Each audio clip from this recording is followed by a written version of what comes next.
Hello, welcome to my channel. I'm Tiffany, a retired librarian turned homeschool mom, and in this video we're going to be looking at the film adaptation of Peter Beagle's The Last Unicorn. This film is really accurate. So please check out my book review of this, because this film is really accurate. Partially because Beagle wrote the screenplay, and King Haggard, our villain, is played by Christopher Lee, who is fond of the book and came to recording editions with the book, and you don't piss off Christopher Lee. If you're not aware who Christopher Lee is, you can check out the Lord of the Rings series. He plays the evil wizard, whose name has arisen. I have a toddler. It's 8 o'clock at night. I do not remember what he's the evil wizard in the Lord of the Rings. I'm gonna leave it at that. And he somehow ends up in a very strange edition of Charlie and the Chocolate Factory because he's Christopher Lee. But he really likes this book, so he basically forced them to be really accurate with it. And again, the author did the screenplay. The other actors in there are, at least the ones that I am aware, that I know of, I'm gonna jump back on here, are Jeff Bridges, who plays Prince Lear, Alan Arkin, who actually plays Schmendrick, who's our good wizard, Mia Farrow, who's the unicorn's voice. If you're not aware of who Mia Farrow is, you've been living under a rock, because she's mostly known for accusing her ex-husband of child abuse and sexual molestation. That's what I know her from. She's the voice of the unicorn. Angela Lansbury, one of the greatest actresses ever known, in my opinion, plays Mommy Fortuna, who's another good person. Well, no, she's one of the villains in this. And then, let's see, I have no idea who this person. Molly Grew is one of the other main characters. The actress who voices her looks like probably a regular voice actress. No, she's an older actress who, yeah, I have no idea what else she's been in here. Never recognize any of these things. Moving on. So this is really close to the book. Oh, the other actor that I recognize is the minor voice of the Skull, which is a minor semi-character, and I can't pronounce his last name. His name is Rene Auberjois. I recognize him from playing a changeling in Star Trek Deep Space Nine. So, yes, I watched Star Trek, but those are the names that I recognize. Moving on to the story. Again, this is really accurate to the book, so please see my book review. The basic story of this, again, to the book here, is you have a unicorn who overhears some hunters in her forest, implying that she is the last unicorn, decides to go looking for her fellow unicorns, gets some strange information out of a butterfly after realizing humans see her as a horse, and one tries to capture her, realizes her people have been chased off by a red bull, and mentions the name of King Haggard. So she travels along, falls asleep one day, is captured by a woman by the name of Mommy Fortuna, who is a witch who locks her in a cage, and again, seeing her as a horse, uses magic to, basically a glimmer magic, makes people think she is an actual, making the unicorn look like a unicorn to humans, essentially. She sees a horse, but she uses magic to make everybody else see that there's a unicorn. And then she has a variety of other creatures, from a lion that she makes believe is some sort of chimera, and a snake that she shows as a dragon, I believe.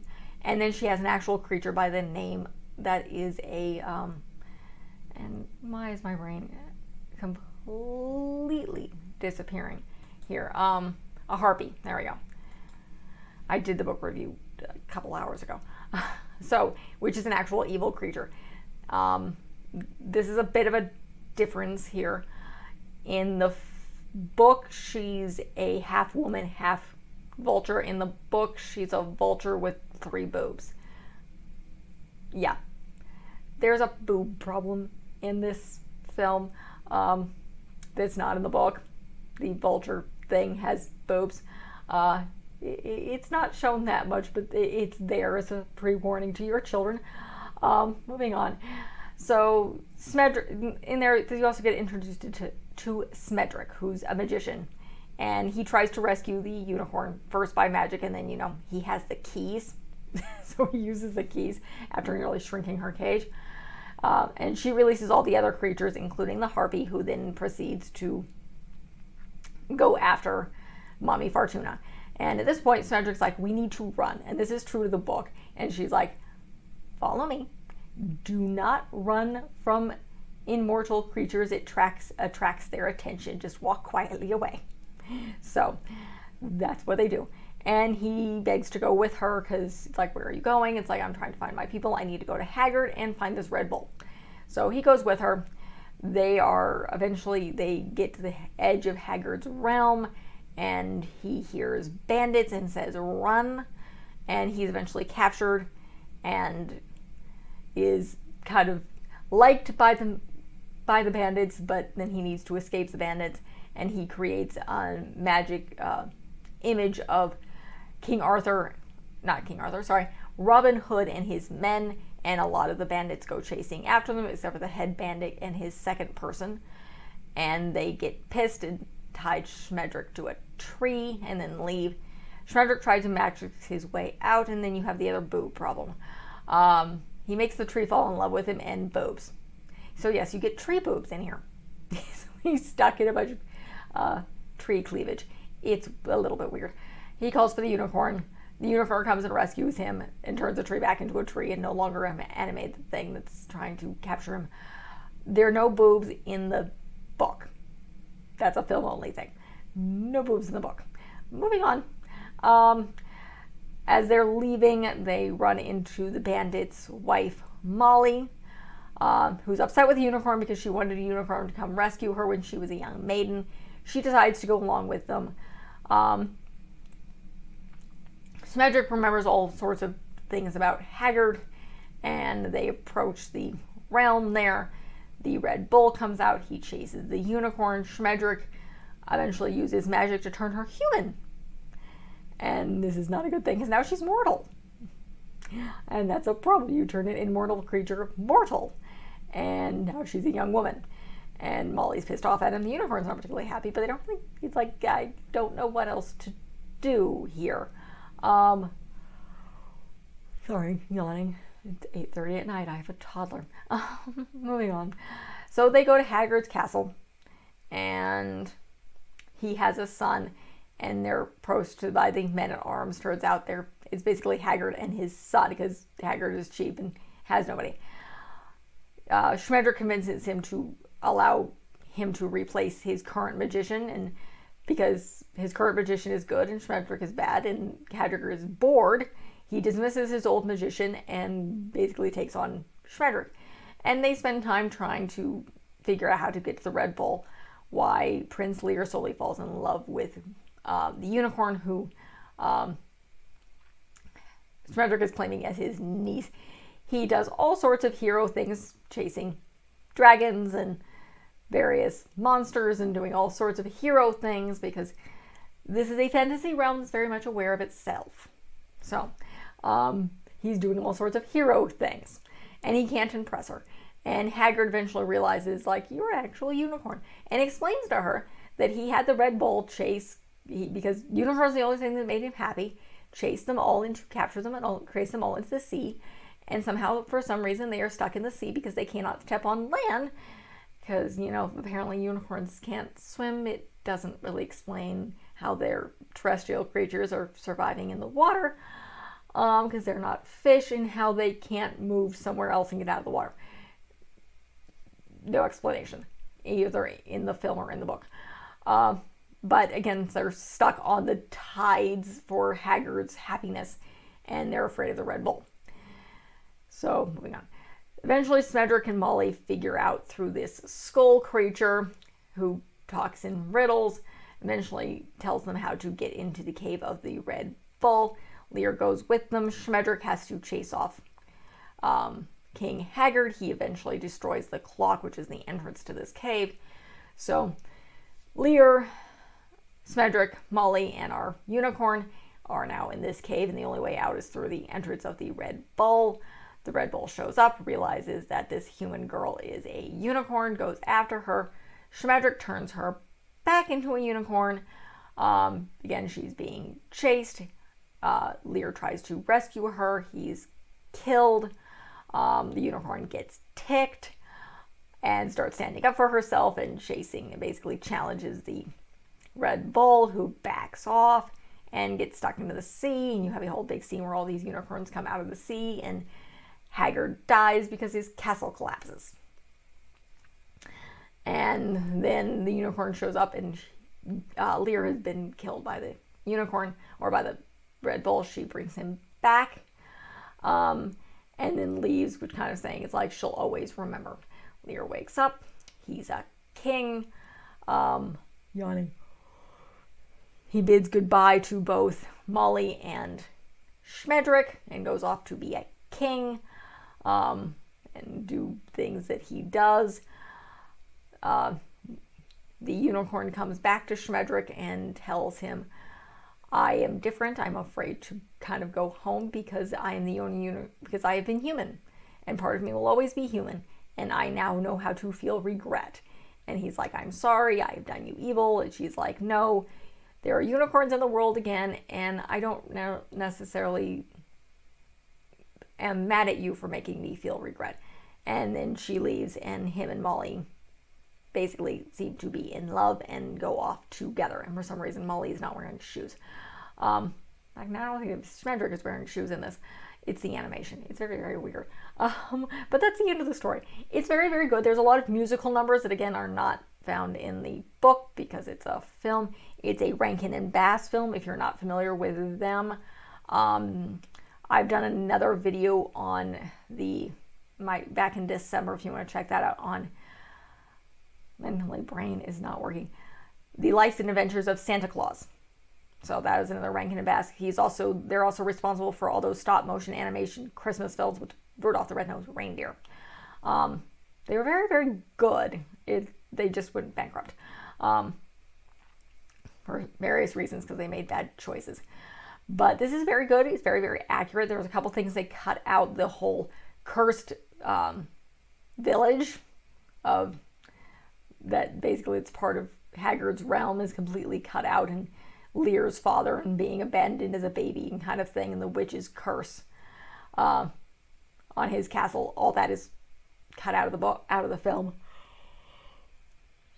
Again, I have a 2-year-old, and it's almost 9 o'clock at night, and I can only film at night because children.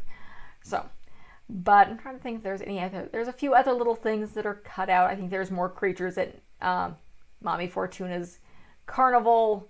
That's really about it. And, the increasing of the boobs. The other thing is they're told to go to the skull by a cat. In the book, it's just a talking cat. In the film, it has a peg leg and a eye patch. I think they were just trying to be weird. It makes no sense. And Lear is trampled a little bit more severely. But again, this is a children's film. It is very, very good. Christopher Lee knows what he's doing. Angela Lansbury definitely knows what she's doing. I don't know about Mia Farrow. She sounds very, very weird. She's this high-pitched, wispy voice. She can't sing. There's a duet between her and Lear, who's voiced by Jeff Bridges. And no, Jeff Bridges cannot sing either. So it's slightly off-putting. Otherwise, the music is really, really good. But just not those two singing. Mia Farrow should not sing.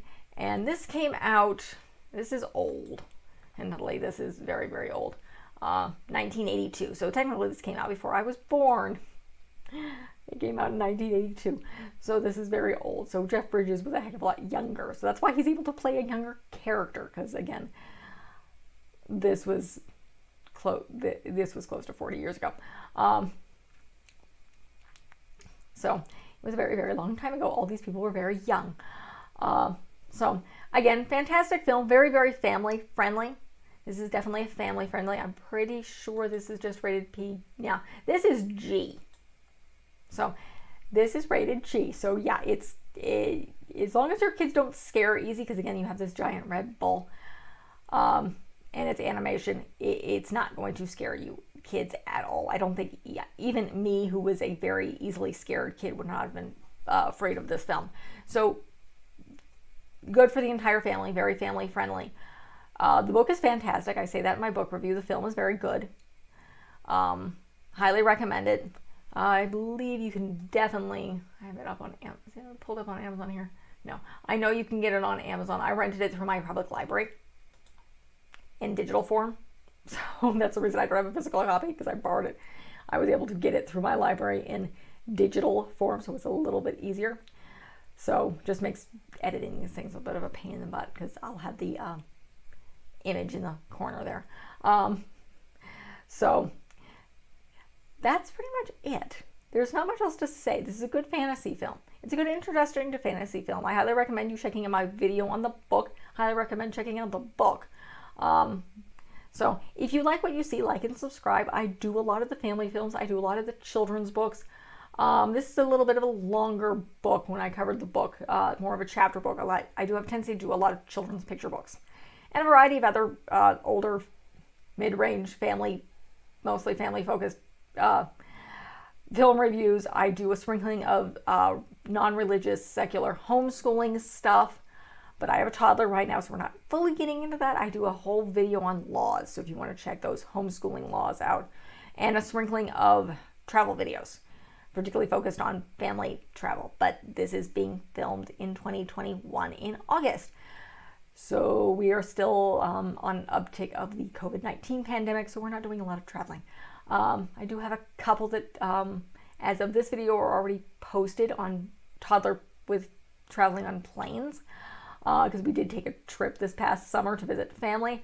But that's about it as of this video. I'm hoping to get more. So hopefully by the time this is filmed or posted, we'll have a few more travel videos, along with a variety of other homeschooling stuff planned. So be sure to like and subscribe. I have a bunch. Check out my stuff and like and subscribe, and look forward to more. Thank you.